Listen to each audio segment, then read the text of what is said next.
Good morning student.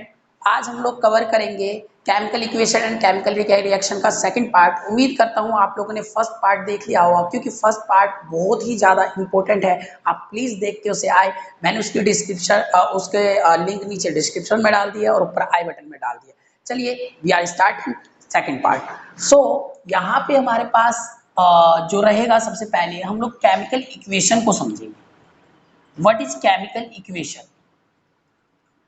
तो chemical equation क्या है? लास्ट क्लास हमने खत्म किया था मैग्नीशियम रिबन पर, कि मैग्नीशियम रिबन बर्न हो जाता है। तो मैंने आप लोगों को केमिकल ये इक्वेशंस बताया था मैंने कि ये भाई केमिकल रिएक्शन होती है इस तरीके से, ये सिंबॉलिक फॉर्म में नहीं होती। बट केमिकल इक्वेशन क्या होता है? The symbolic form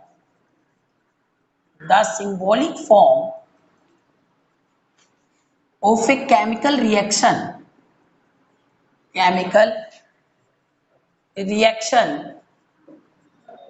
is known as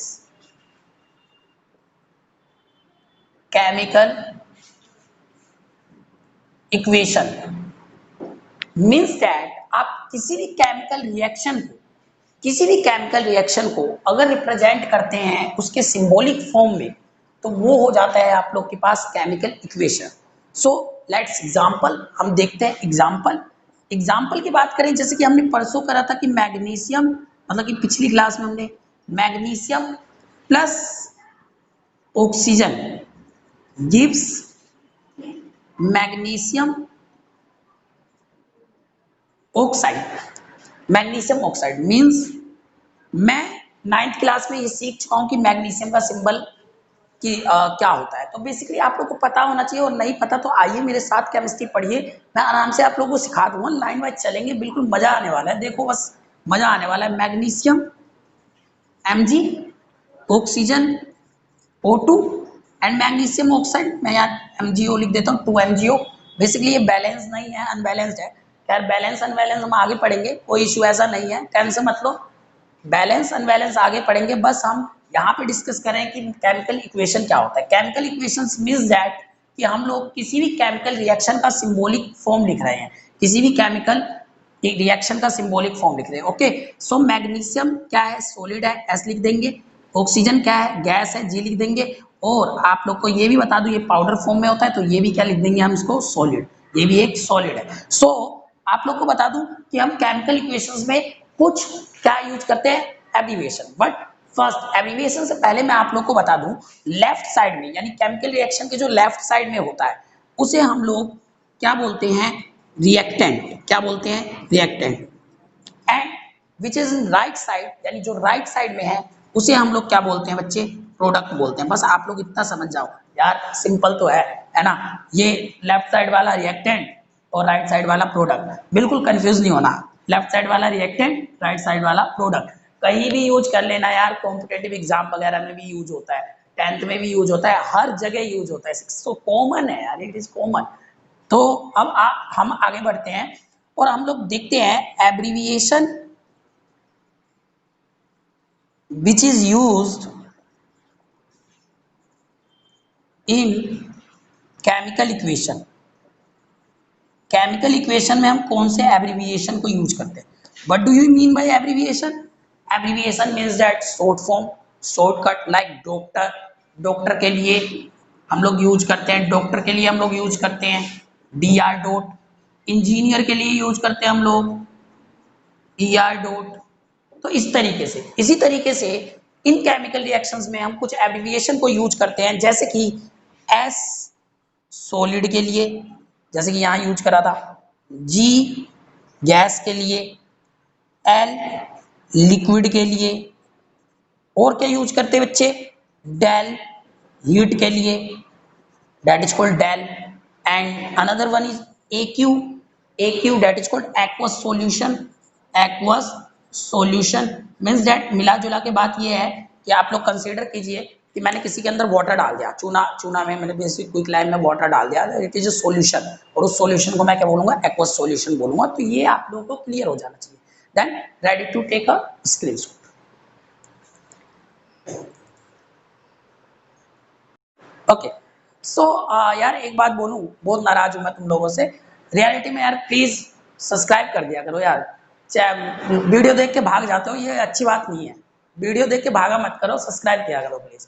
तो देखो, तो लाइक और सब्सक्राइब तो किया ही करो। तो हम लोग देखते हैं केमिकल रिएक्शन कितने टाइप के होते हैं। तो type of chemical reaction, types of chemical reaction, sorry equation कर रहे थे ना, टाइप ऑफ केमिकल इक्वेशन।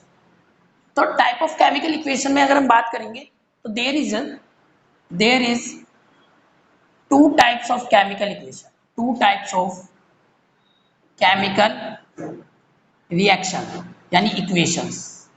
दो टाइप की केमिकल इक्वेशंस होती है।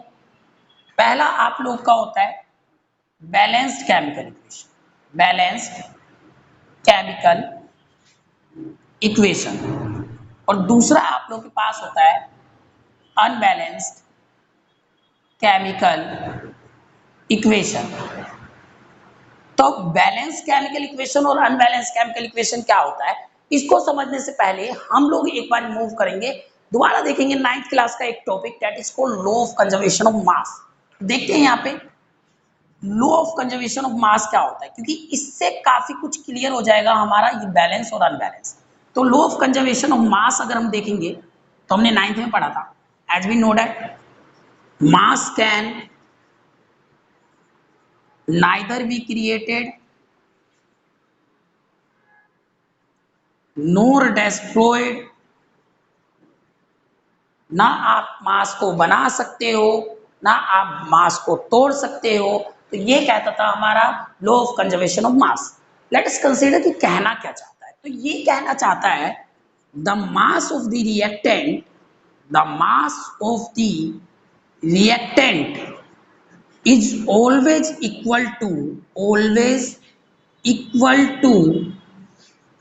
mass of the product. यानी रिएक्टेंट का मास किसके होगा, प्रोडक्ट के इक्वल होगा। रिएक्टेंट को क्या होते हैं, LHS वाले, प्रोडक्ट क्या होते हैं, RHS वाले। तो देखते हैं, कंसीडर करते हैं एक रिएक्शन को। मान लीजिए A प्लस बी मिलकर हमें ए बी देता है।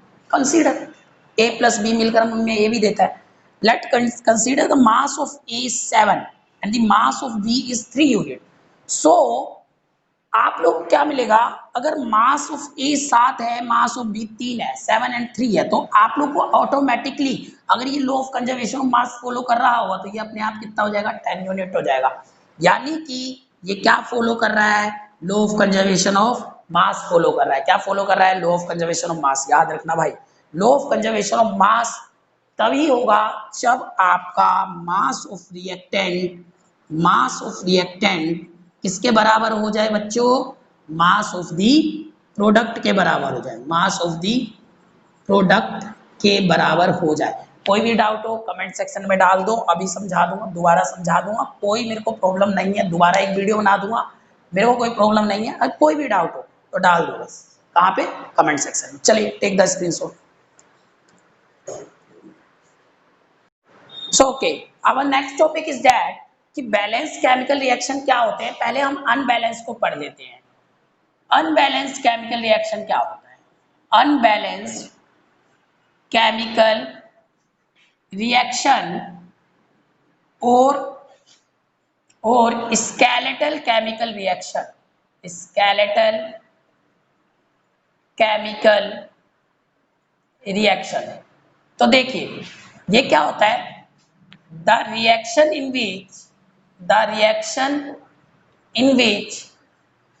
in which number of moles is different, number of moles या ऐसे लिखिएगा कि number of moles present in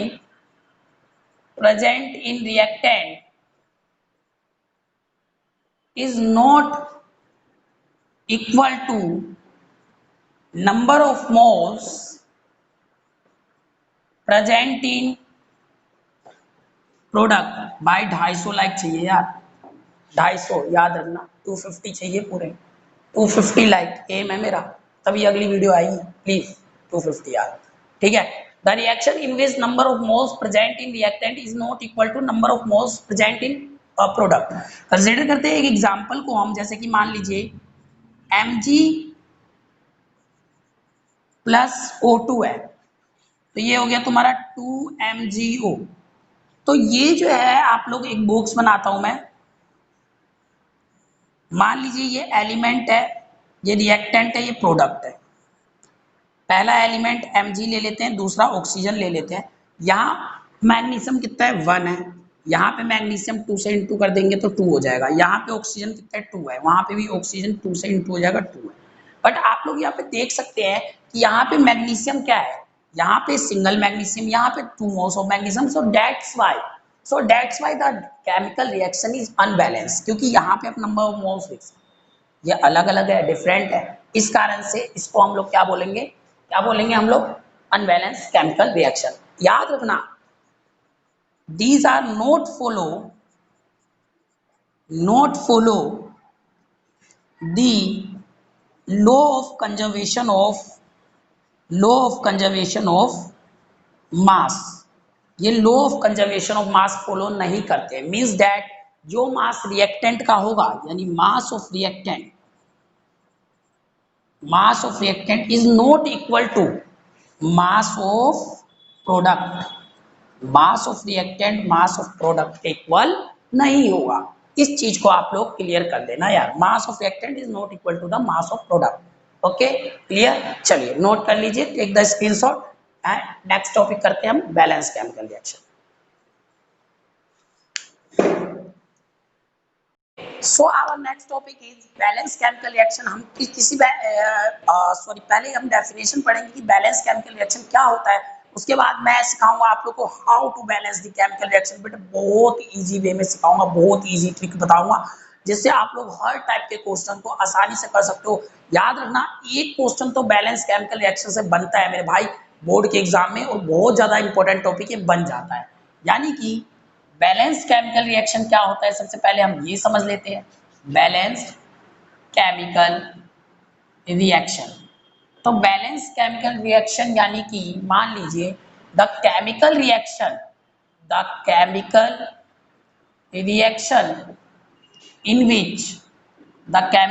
in which number of moles present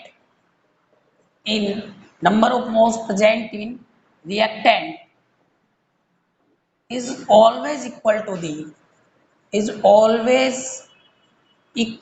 the number of moles present in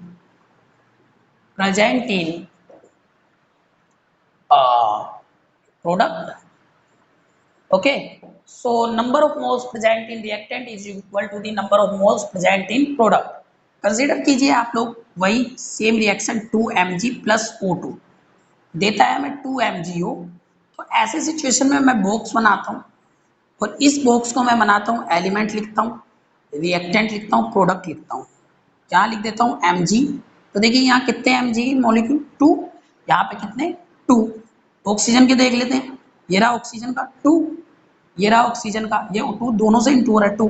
तो देखिए इसका मतलब क्या है, कि इसका मतलब ये है कि मतलब कि मिला जुला के क्या बात बन गई, मिला जुला के ये बात बन गई कि बेसिकली जितने यहाँ पे रिएक्टेंट में है, जितने नंबर ऑफ मोल्स रिएक्टेंट में है उतने ही प्रोडक्ट में है। और ये इसी तरीके से हो सकता है कि Mg के भी इक्वल हो गए और ऑक्सीजन के भी इक्वल हो गए। अब मैं आप लोग को बताऊंगा इसको करते कैसे। मान लीजिए कोई अनबैलेंस केमिकल, ये तो बैलेंस था, मैं एग्जांपल बैलेंस का दे रहा था, तो ये बैलेंस है। मान लीजिए कोई अनबैलेंस केमिकल रिएक्शन आ गया, उसको बैलेंस कैसे करेंगे। फर्स्ट ऑफ ऑल हम जान लेते हैं, अच्छा एक चीज और, कि ये क्या फॉलो करता है, it follow law of conservation of mass. Law of conservation of mass, ये law of conservation of mass follow करता है। It follow law of conservation of mass, यानी कि mass of reactant is equal to mass of product, is equal to mass of the product, यानी mass of reactant हमेशा mass of the product के equal रहेगा। अब मान लीजिए हमारे पास एक जनरल वे होता है, how to balance a chemical reaction, balance a chemical reaction, balance a chemical reaction। हम किसी केमिकल रिएक्शन को बैलेंस कैसे कर सकते हैं, हम किसी केमिकल रिएक्शन को बैलेंस कैसे कर सकते हैं? तो एक तरीका है, सबसे पहले आप ट्राई एटॉमिक कंपाउंड को बैलेंस कीजिए।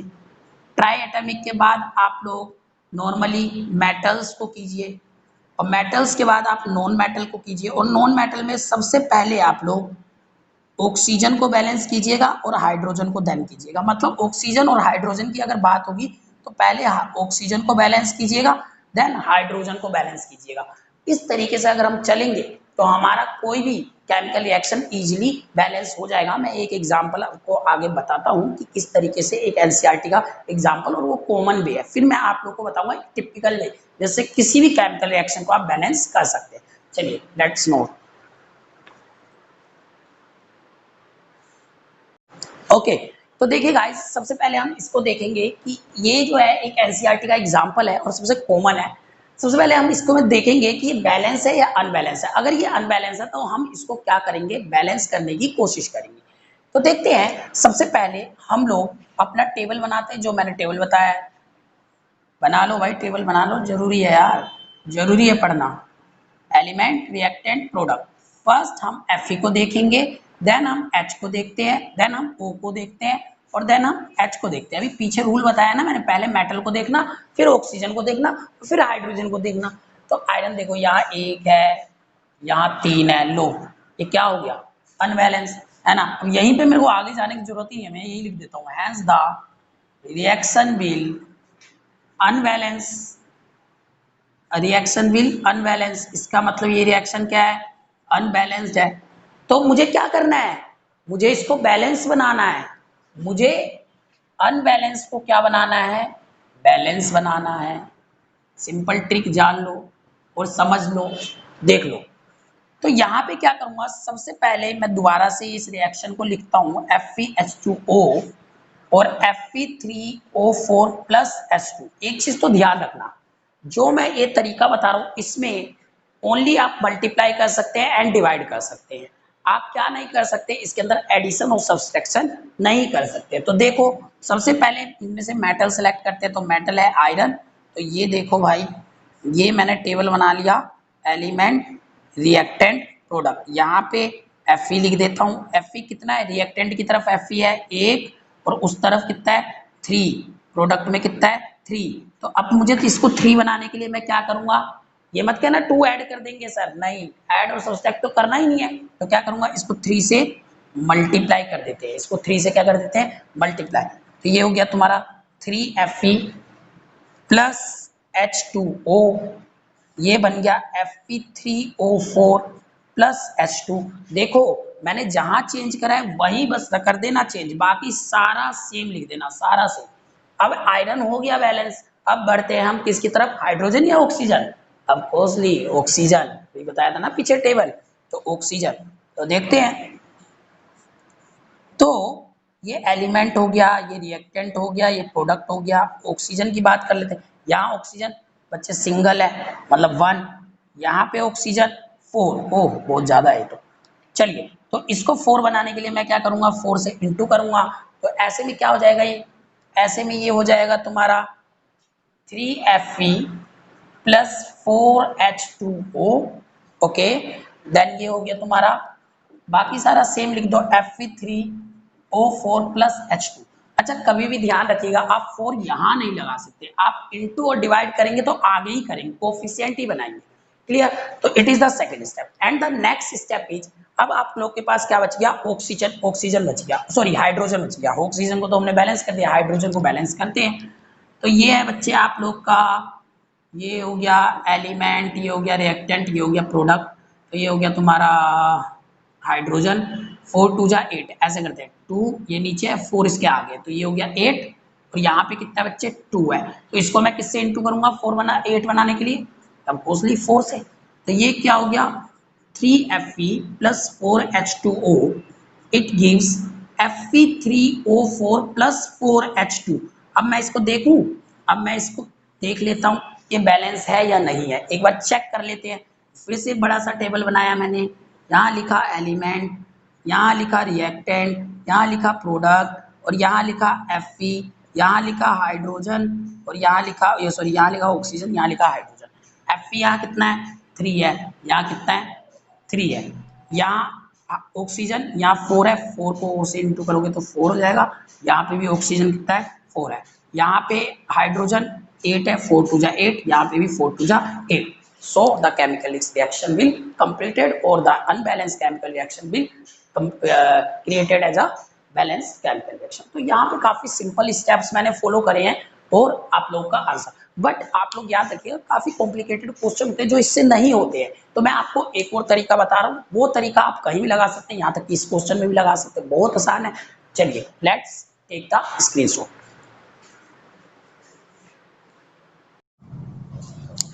हेलो बच्चों, तो अब हम डिस्कस करते हैं बेसिकली रिएक्शन को किस तरीके से बैलेंस करें, उसका सेकंड मेथड। पिछले स्लाइड में मैंने फर्स्ट मेथड बताया था, एनसीईआरटी का एक एग्जांपल लिया था और काफी सिंपल वे में आप लोगों को समझाने की कोशिश करी थी कि किस तरीके से हम किसी इक्वेशन को बैलेंस कर सकते हैं।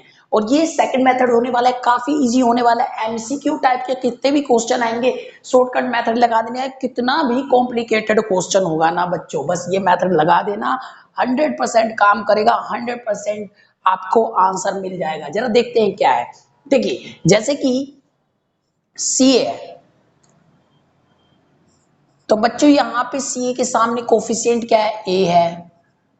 सी ए के सामने कोफिशिएंट क्या है, ए है।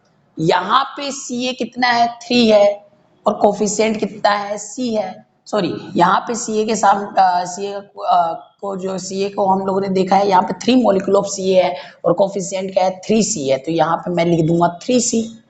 देन अगर हम बात करेंगे दूसरे किसी की, अगर मैं यहाँ C ले लूं, तो ये जो C है यानी कार्बन, यहाँ पे इसका कोफिशिएंट A है और यहाँ पे कार्बन का कोफिशिएंट आपको D मिल रहा है। तो A इक्वल टू क्या हो गया, D हो गया। नेक्स्ट हम O की बात कर लेते हैं। O इस तरफ O 3 मॉलिक्यूल है और A इसका कोफिशिएंट है तो 3A। यहाँ आपके पास ये O है और ये 4 टू जा 8 हो गया, 8C। तो 8C, सॉरी यहाँ पे भी देखेंगे सबसे पहले 3A, 3A हो गया, 3A और यहाँ पे भी O आ रहा है तो ये हो गया +4B, +4B is equal to क्या हो गया, यहाँ पे देखेंगे कि ये 4 टू जा 8 हो गया और ये C, यानी कि 4 टू जा 8, 4 टू जा 8C, तो ये हो गया 8C। और ऑक्सीजन यहाँ भी आ रहा है तो ये हो गया आपका O3 हो गया, तो ये हो गया आपका +3D। ओके, तो ऑक्सीजन का भी हो गया। अब हम हाइड्रोजन को देख लेते हैं। तो हाइड्रोजन इस तरफ कितना आ रहा है बच्चों, हाइड्रोजन का कोफिशिएंट है B। तो यहाँ पे हम यहाँ 3 मॉलिक्यूल है तो हम यहाँ लिख देंगे 3V इज इक्वल टू, यहाँ पे हाइड्रोजन यहाँ आ रहा है तो ये हो गया 2D इक्वल। अच्छा, okay, understand. And then the next one is next one बच गया P, फॉस्फोरस। देन P, यहाँ पे P का कोफिशिएंट है V, तो यहाँ मैं कर सकता हूँ B और वहाँ P है 2 है C, 2C की इक्वल। सिंपल। मैंने क्या करा, आप लोग एक बार और देख लेंगे। यहाँ पे Ca का कोफिशिएंट A है, A डाल दिया। यहाँ पे Ca का कोफिशिएंट C है बट 3 मॉलिक्यूल है, दैट्स व्हाई 3C। यहाँ पे कार्बन A का कोफिशिएंट A है और यहाँ पे कार्बन का कोफिशिएंट D है, तो D डाल दिया। यहाँ पे ऑक्सीजन का कोफिशिएंट 3A है, यहाँ पे 3A के साथ साथ यहाँ भी है तो +4B डाल दिया। यहाँ पे ऑक्सीजन का 4 टू जा 8, 4 टू जा 8 और C कोफिशिएंट है तो C, और यहाँ पे भी ऑक्सीजन है 3D। तो इस तरीके से हमने सबको बना दिया है। मैं समझ रहा हूँ आप लोग को समझ आ रहा होगा, अगर नहीं भी आ रहा तो कोई नहीं, आप मुझे कमेंट सेक्शन में पूछे, दोबारा बना दूंगा वीडियो यार, कोई और एग्जांपल ले लेंगे, कोई ऐसा इशू नहीं। अब देखते हैं इनमें से सबसे ज्यादा रिपीट क्या हो रहा है। अगर मैं बात करूं कंसीडर करो सबसे ज्यादा मेरे हिसाब से तो ए रिपीट हो रहा है, ए 3 बार ए रिपीट हो रहा है और सी 3 बार सी रिपीट हो रहा है। तो किसी को भी A1 मान लो, मैंने यहाँ पे ले लिया if we put A as a 1 unit. अगर मान लीजिए ए को मैंने 1 यूनिट ले लिया तो ऐसे सिचुएशन में क्या हुआ, सी ए की जो वैल्यू आ जाएगी, यानी कि यहाँ पे अगर आप देखेंगे तो ए इक्वल टू 3C के, तो ए इक्वल टू अगर 3C है तो यहाँ पे ए को ए इक्वल टू 3C लिख दिया मैंने और ये आपका हो गया A1 मान लिया तो 3C तो जो सी की वैल्यू आई वो 1 में क्या आ गई 3, सी की वैल्यू 1 में 3। अगर मैंने ए को 1 माना है तो ए इक्वल टू डी है, ए इक्वल टू डी है, सेकेंड इक्वेशन में ए इक्वल टू डी है, तो डी भी अपने आप ही क्या हो जाएगा 1 हो जाएगा। क्लियर, डी भी क्या हो जाएगा अपना आपका 1 ही हो जाएगा। ओके, एंड देन बच क्या गया, ए की निकल गई, बी बस बच गया, तो बी यहाँ से निकाल लेते हैं। अब देखो 3v इक्वल टू 2d है। क्लियर, तो 3v इक्वल टू 2d की वैल्यू 1 निकाल दी, तो b इक्वल टू 1 जा 2 एंड दिस 3 इज इनटू इधर होकर डिवाइड हो जाएगा। क्लियर हो रहा होगा। मैंने क्या कहा, जो सबसे ज्यादा बार रिपीट हो रहा होगा उसे 1 मान लो और उसके बाद इसको कर दो। अच्छा, तो ये है। अब ए की जगह पे ए रख दो, बी की जगह पे बी रख दो, सी की जगह पे सी रख दो, डी की जगह पे डी रखता हूँ, तो रख दो या रखता हूँ, तो इसको 1 रखा तो ये हो गया CaCO3, ए की जगह पे 1 रखा, वी की जगह पे क्या रखना है, वी की जगह पे 2/3, तो बी की जगह पे 2/3 रख दिया, H3PO4। The next one is C की जगह पे क्या रख देता हूँ 1/3, तो सी की जगह पे 1/3 रख दिया, CA3PO4 और 2 प्लस डी की जगह पे क्या रखता हूँ 1 रख देता हूँ, तो ये हो गया 1H2CO3, that is the complete equation. But आप जैसा कि जानते हैं यहाँ भी अपोन में 3 आ रहा है और यहाँ भी अपोन में 3 आ रहा है, और ऐसा रूल कहता है कि कभी भी कोई इक्वेशन का डेनोमिनेटर नहीं हो सकता, तो यानी कि आप उसको क्या करेंगे, पूरे होल ऑफ द इक्वेशन को ये हटाने के लिए, नीचे वाली संख्या हटाने के लिए 3 से इनटू कर देंगे, जो नीचे संख्या हो ना उसी से पूरे इक्वेशन को इनटू कर देना। मैं होल ऑफ द इक्वेशन को 3 से इनटू कर देता हूँ, तो ये हो गया तुम्हारा CaCO3 लिख सकता हूँ, 1 लिखने की जरूरत नहीं है, ये था 2/3 H3PO4, ये हो गया 1/3 CA3P4 2 plus H2CO3, date is so ये हो गया तुम्हारा 3CaCO3 और ये हो गया 3 into 2/3 H3PO4 3 1/3 CA3PO4 plus 3H2CO3, date is, है ना बच्चों, समझ आ रहा होगा। नहीं आएगा तो यार कमेंट सेक्शन में जरूर लिखना, बता दूंगा। ठीक है, चलो, तो 3 से कैंसिल हो गया 3, 3 से हो गया कैंसिल 3, तो बच गया 3CaCO3 2H3PO4 CA3PO4 2 whole twice 3H2CO3। देखे बैलेंस हुआ है कि नहीं हुआ, देखे बैलेंस, देखो कैल्शियम 3 कैल्शियम 3, ओहो बैलेंस है। कार्बन 3 यहाँ है कार्बन, और कार्बन 3 यहाँ है। ठीक है, और देख लेते ऑक्सीजन 3 2 जा 6 और 4 2 जा 8, 14 इस तरफ है, ये 8 ये हो गए, 8 ये हो गए, 4 2 जा 8 और इस तरफ हो गया तुम्हारा 3 3 जा 9, इस तरफ कितना आ रहा था 3 3 जा 9 और 2 4 जा 8 17, 3 3 जा 9 2 4 जा 8, इस तरफ आ रहा है आपका 4 2 जा 8 3 3 जा 9, बिल्कुल बैलेंस है, बिल्कुल बैलेंस है। ऑक्सीजन भी बैलेंस हो गया है। ठीक है, हाइड्रोजन देख लेते हैं 2 3 जा 6 2 3 जा 6, हाइड्रोजन भी बैलेंस। फॉस्फोरस देख लेते हैं 2, अरे 2, वाह बैलेंस हो गया, क्या बात है। तो ये पूरी तरीके से आप लोग का बैलेंस हो गया है, that is called balance equation. ये मेथड काफी इंपॉर्टेंट मेथड है, किसी भी टाइप के एमसीक्यू क्वेश्चन इससे आसानी से किया जा सकते हैं। यानी ए की वैल्यू आपकी 3 आ गई, बी की वैल्यू आपकी 2 आ गई, सी की वैल्यू 1 और डी की वैल्यू 3। काफी सिंपल टाइप का क्वेश्चन था, आसानी से हमने कर लिया। चलो कर सकते हो आप, नोट कर लो, टेक द स्क्रीनशॉट।